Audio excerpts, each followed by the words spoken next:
And I think too, just to add to that, I think working in a school, like Sophia was saying, does add a whole nother layer because Right. working with the student, the parent, and the school district Yes, yes, don't all align.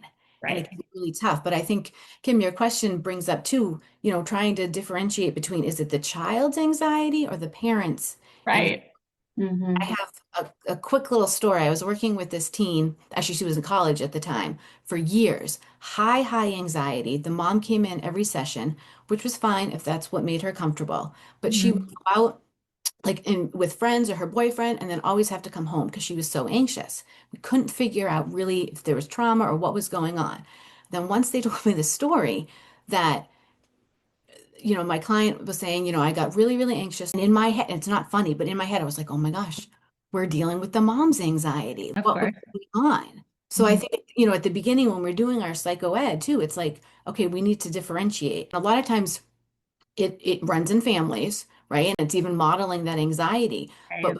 working with, okay, so you're feeling this way because of this, and your child's feeling this way because of this, and trying to come to an understanding because you're right. A lot of times students and teens take on their parents' anxiety. Hmm.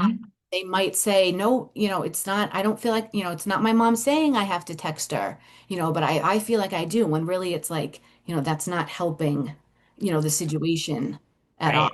Right. And that's a big part of the kind of, latter half of my book is like a very nice, gentle way of encouraging parents to really look into themselves. That like, how are they living their life? What kind of energy are they putting out there? Are they running around stressed all the time that their teen sees that? Are they super anxious and super fearful? And again, it's understandable to be fearful with, kind of the state of our world and the news all the time. And again, life has its own stressors, but like what could our teen be picking up on? What is the teen seeing as sort of like my kind of baseline here? Just encouraging parents to really look into themselves and seeing the areas that they could improve upon. Because